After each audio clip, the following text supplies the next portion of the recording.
the housing study that we heard a recap of tonight is so important for the community to know that this gets done. So many conversations happen. We have them here. I've had them in meetings throughout town, both as a council member and just as a community leader. We talk about the needs of housing. It impacts so many aspects of what we do. So having this official study to look at, that we all look at the same information, it's crucial. But from that, we get such good information to know, where do we need to look at? What do we need to prioritize? I was so impressed with the way they put that information together that a lot of times you'll see studies and they'll point out the trends of what's trendy or what's not. But this was about Grand Island and what we need. I was impressed with the consultant. I was impressed with the different organizations that had input into it. It just helps us so much know specifically here in Grand Island, what do the next 5 and 10 years look like and what do we need?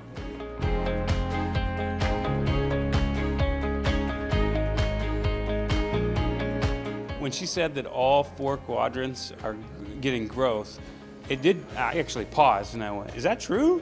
I know certain areas are, and I guess if you look at it certain ways, we are seeing growth everywhere. We might not be expanding to the east, but we are seeing rebuilding in the east. We're seeing some investment in the east. We certainly see it on the south side. There's some developments on South Locust, developments on 281. We see it on the west side, lots of different developments.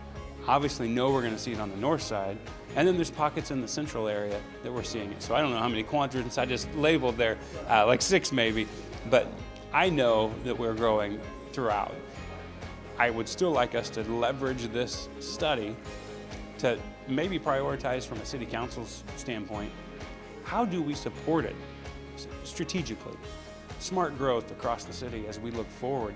A study like this can really help us say, okay, let's support Chad Nabity and what he does and what the community development looks like to see where we grow and where we reinvest. This study really points to some opportunities for us that we need to leverage. And I commend the mayor for his comments about finding some other communities we can look to that have done similar things, that maybe they're having growth throughout, but still not solving their problems like we are. You know, it's one thing to say we're having that growth and that building everywhere, but it's not solving the problem. We still have the 3,000 over 10 years that we need to come up with. So yeah, I heard it and I went, huh, okay, sure.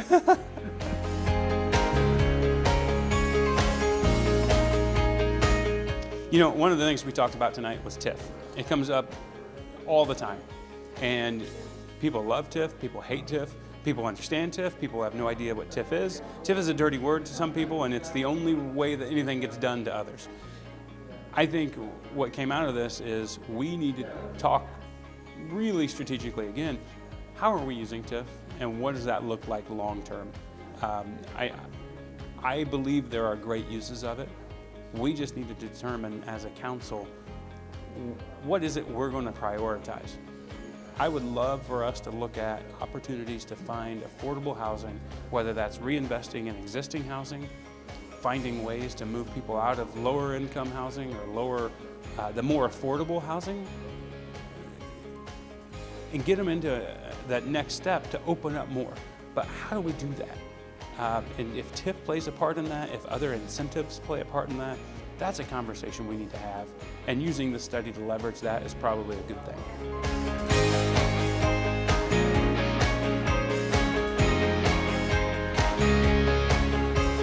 Absolutely. One of the great things about being on the council is we have to know so much. And there can only be so many of us in a room together. We're like Superman and Clark Kent, right? We can't be all seen together at the same time. So dividing and conquering. I am so excited. I'm going to be on the library board. I've heard Mitch Nickerson talk about his times on the board. I've heard others talk about their time on the board. And it is such a great institution for Grand Island. I'm excited to learn more and see what I can be involved with. But more than that, we're on these committees to report back. And that's why I'm excited. Our new communications director, who's been here a year now, he is putting together some communications that help us share that information more efficiently. I would love for the community to know that I know what's going on everywhere, but I don't. And I haven't shared what I know with the other council members enough. We've taken the step for years to be involved with all these committees and all these different organizations, but I'm really excited that Spencer is going to be putting together this newsletter that lets us share between ourselves and the community what is going on in all these different areas.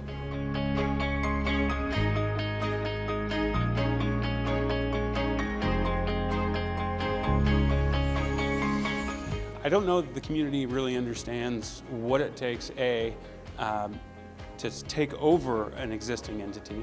We look at it and say, well, they were doing just fine with it. It's just somebody new in the corner office. I don't think people really understand what all goes into taking an entire business model, shifting to a new business's philosophy and their model. And it is an investment. And we had to know that as a council and as a community going forward when we selected somebody else to run it. Fonner ran it effectively for 20 years and didn't want it anymore. And VenuWorks came in, we accepted their bid, and I'm excited to see what they're going to do with it. But it's going to take an investment. The other thing is, I don't know that people understand really how much work needs to be done after 20 years to Fonner Park, or to the event center. It's a lot. And if we want to really see the potential come to life of what VenuWorks is going to do, it's going to take some investment, and it's not something we can wait to solely do on the revenues of each event that comes forward.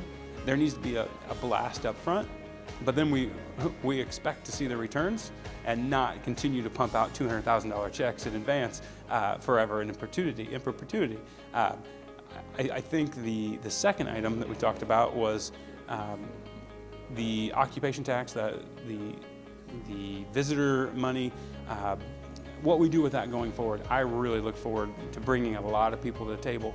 VenuWorks, Fonner Park, the State Fair, the casino, Gilka, the council, city leadership outside of the council, to look, and even the community members. I can pinpoint probably 4 or 5 community members I want there, that I want to know what is the best way for us to utilize that key feature to Grand Island, that Fonner Park campus. I think it's no lie, I don't shy away from it. I am a season ticket holder out at Fonner Park and the Turf Club, and if you want to talk to me on a Sunday afternoon between races, you can find me there. I love Fonner Park. I love the State Fair. I love what goes on out there. I've spent a lot of hours in the field house pre-COVID and 20 pounds ago playing volleyball in the rec leagues. There's a great facility out there. I love it, but I know we can do more. I know we can do more. And I'm excited that we can bring these folks together and talk about what does it look like going forward. Everybody, I think Chuck said it tonight, everybody at the table wants to see Grand Island succeed. That's the exact statement, right? Getting us all together and saying, what does that look like? Who's got to give up what? Who's got to sacrifice what? Who's got to take on more responsibility to make it happen? And how does the city support that? How does the council say, we can get behind that? I think long term, that's what the community wants, and that's definitely what us on council would like to see.